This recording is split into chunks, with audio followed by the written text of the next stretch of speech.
వీళ్ళల్లో 5 ఏళ్ల తర్వాత ఈ స్థాయిలో ఈవెన్ నేను మాట లేకుండా చెబుతున్నాను, రాజశేఖర రెడ్డి గారు రెండోసారి గెలిచిన మాట వాస్తవమే, కానీ ఈ స్థాయిలో ప్రజల్లో ఇంత స్థాయిలో స్పందన రావటం అయితే మాత్రం జగన్ గారికే మార్కులు ఇవ్వక తప్పని పరిస్థితి ఖచ్చితంగా.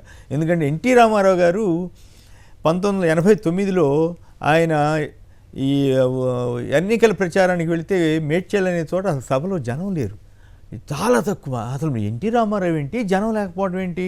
1982, 85లో ఎన్టీ రామారావు గారు ఎక్కడికి వెళ్తే అక్కడ వేలాది మంది జనం రిసీవ్ చేసుకున్న తీరు, స్వాగతం పలికిన తీరు ఇవన్నీ చూసిన తర్వాత 89లో ఆయన పాలన పూర్తయిన తర్వాత, అంటే అఫ్కోర్స్ మధ్యలో మధ్యంతర ఎన్నికలు ఆయన ప్రభుత్వం రద్దు చేశాడు కాబట్టి అందువల్ల ఇంకొక 2 ఏళ్ళు కలిసి వచ్చింది.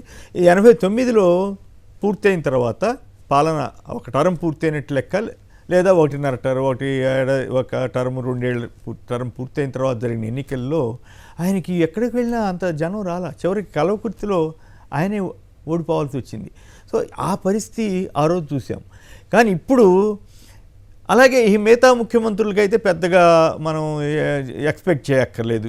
ఈవెన్ చంద్రబాబు నాయుడు గారికి కూడా ఆయన మొన్నకే 14 to 19 అసెంబ్లీ ఎన్నికలు పాలన చేసిన తర్వాత 19లో ఆయన జనాన్ని పోగు చేసుకోవడానికి చివరికి 10 పసుపు కుంకుమ ఇట్లాంటి ఇచ్చినా కూడా జనంలో ఆదరణ కనిపించలే.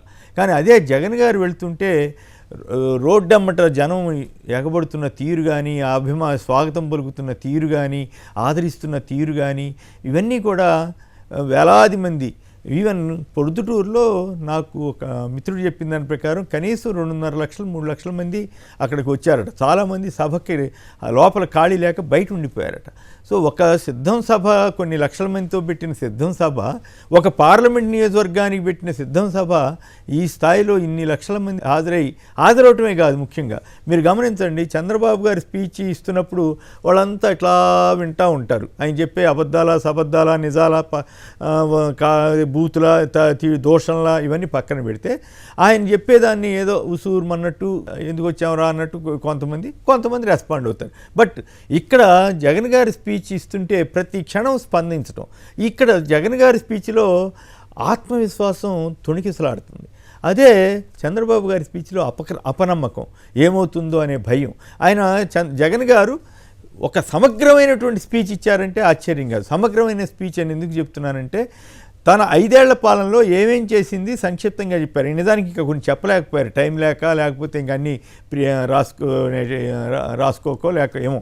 ఉదాహరణకి రాయలసీమలో వచ్చినటువంటి రాయలసీమ లిఫ్ట్ ఇరిగేషన్ పథకానికి ఆయన చేసిన ప్రయత్నం, అలాగే అవుకు టన్నెల్ ప్రారంభించడం, కుప్పానికి నీళ్ళు ఇవ్వటం, ఆ విషయాలు ఇంకా ప్రస్తావించలేదు. బహుశా ఇంకా చాలా 20 రోజులు ఇది ఉంది కాబట్టి, టూర్ ఉంది కాబట్టి మీరు చెప్తారేమో. కానీ బట్ వెల్ఫేర్ స్కీమ్స్ గురించి కానీ, పరిశ్రమల గురించి కానీ, ఇతరత్ర అభివృద్ధి గురించి కానీ, బడులు, వైద్యం, వీటన్నిటి గురించి ఒక సమగ్రమైన స్పీచ్ ఇవ్వటమే కాకుండా వివేక హత్య కేసుని గురించి కూడా చాలా ధైర్యంగా, చాలా సింపుల్గా జరిగిన దాన్ని అట్లా ఒలిచి పెట్టినట్లుగా శుభ్రంగా చెప్పేశారు. డైరెక్ట్గా ఆయన ఒకటే ప్రశ్న వేశాడు, హత్య చేశాను అని చెప్పిన వ్యక్తిని చెల్లెళ్ళు మద్దతు ఇవ్వటం ఏంటని ఆయన ఆవేదన వ్యక్తం చేశాడు.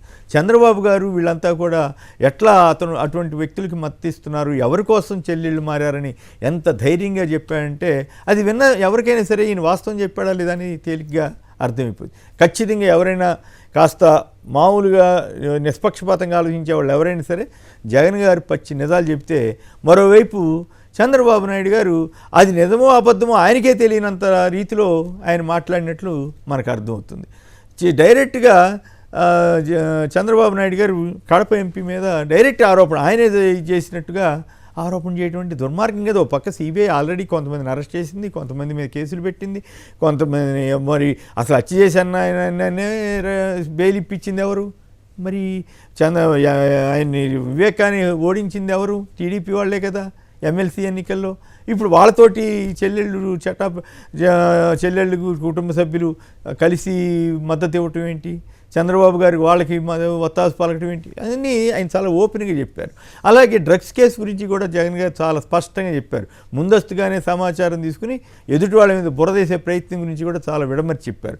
అలాగే ఇట్లా విమర్శలకి సమాధానం ఇచ్చారు. తాను చేసినటువంటి సంక్షేమ కార్యక్రమాలు వరుసనే లిస్టు చదివి వీటన్నిటి గురించి ఆయన వివరించారు. చంద్రబాబు గారు నేను నా పాలనలో ఇవి చేశాను అని పాలన 1 2 3 4 5 6 7 8 10 అని చెప్పగలిగే పరిస్థితిలో ఈరోజు లేరు. ఎక్కడైనా మీరు ఎవరన్నా వినండి, ఆయన పలాని చెప్పగలిగారు, నేను మళ్ళీ ఇవి వస్తే ఇవి చేస్తాను, అవి కూడా నమ్మబలికేలాగా ఉండాలి కదా. ఇప్పుడు ఒక పక్కేమో శ్రీలంక అయిపోయిందన్నారు, ఇప్పుడేమో 3 రెట్లు ఎక్కువ చేస్తానంట, అంటే 3 శ్రీలంకలు చేస్తాడా చంద్రబాబు గారు? అంటే పరస్పర విరుద్ధం. వాలంటీర్లు ఉగ్రవాదులని అంటారు, ఇంకో పక్కేమో వాలంటీర్లు నేను కొనసాగిస్తానంటారు. మరి వాళ్ళు ఉగ్రవాదులు అయితే ఈయనెట్లా కొనసాగిస్తున్నాడు, వాళ్ళు మొట్టమొదటి ఉద్యోగాలు అయితే ఈయనెట్లా కొనసాగిస్తారు? సో ఈ రకంగా పరస్పర విరుద్ధమైనటువంటి విషయాలతోటి చంద్రబాబు గారి ప్రసంగం సాగుతూ ఉంటే జగన్ గారు ఒక స్పష్టతతోటి తనేం చెప్పదలుచుకున్నాడో చెబుతూ ఆత్మవిశ్వాసంతో వైనాట్ 175 అని ఆయన వెళ్తుంటే వీరు నిజానికి ఆశ్చర్యం వేసింది. కుప్పంలో మొట్టమొదటిసారిగాట ఈ 30 ఏళ్లలో 35 ఏళ్లలో ఆయన ఇంటింటికి వెళ్ళి ప్రచారం చేసింది ఇప్పుడు లేదట. ఫస్ట్ టైం ఆయన ఆ రకంగా కూడా ప్రచారం చేయాల్సి వస్తుంది. ఒకటి జగన్ గారి స్పీచ్ చాలా సంస్కారవంతంగా సభ్యతగా ఎక్కడ అభ్యంతరకర పదాలు లేకుండా ఉంటుంటే చంద్రబాబు గారు, పవన్ కళ్యాణ్, లోకేష్ వీళ్ళందరూ ఏది పడితే బట్టలు తీసి కొడతా, అది చేస్తా, ఇది చేస్తా, ఏ పిచ్చి మాటలన్నీ మాట్లాడుతున్నారు. సో ఆ తేడాని కూడా జగన్ గారు చాలా స్పష్టంగా చెప్పారు. ఏ నాయకులైనా సరే తమ ఎజెండా ఏమిటో చెప్పాలి, అది జగన్ గారు చేస్తున్నారు. చంద్రబాబు గారికి తమ ఎజెండా ఏంటో చెప్పకుండా ఎదుటి వాళ్ళ మీద దూషించి జగన్ గారిని దూషించడం ద్వారా ఏవేవో పిచ్చి ఆరోపణలు చేయడం ద్వారా లబ్ధి పొందాలని చూస్తున్నారు. మరి ప్రజలు ఇప్పుడు అర్థం చేసుకోవాలి, ఎవరిలో స్పష్టత ఉంది, ఎవరు నిజాయితీగా మాట్లాడుతున్నారు అనేది విశ్లేషిస్తే ఖచ్చితంగా నేనైతే చెప్పగలను, జగన్ గారిలో ఆ చెప్పదలిసిన అంశాల మీద ఒక క్లారిటీతోటి, ఒక నిజాయితీతోటి చెప్పినట్టుగా అనిపిస్తుంది. మరోవైపు చంద్రబాబు నాయుడు గారు తను గెలుస్తానో లేదో అన్న భయంతో కంగారు పడిపోయి ఏవేవో అబద్ధాలు చెప్పడానికి ఎక్కువగా ప్రాధాన్యత ఇస్తూ ఈనాడులో రాసిన అబద్ధాలన్నీ మరుసటి రోజు ఈయన చదువుతుంటాడు, లేదా ఆయన చెప్పిన అబద్ధాలన్నీ ఈనాడు రాస్తుంటారు. ఈ రకంగా సాగుతున్నటువంటి ఈ రాజకీయాల్లో ఖచ్చితంగా నిన్న కడప సభతోటి ప్రతిపక్షాల గుండెల్లో రైళ్లు పరిగెత్తేలాగా సభ జరిగిందని సభ కానీ ఆయన టూర్ ఇడుపులపై నుంచి ప్రొద్దుటూరుకి మామూలుగా అయితే 1:30లో వెళ్ళొచ్చు, కానీ 5-6 గంటలు పట్టిందంటే దాన్ని బట్టే ప్రజల స్పందన అర్థం చేసుకోవచ్చు.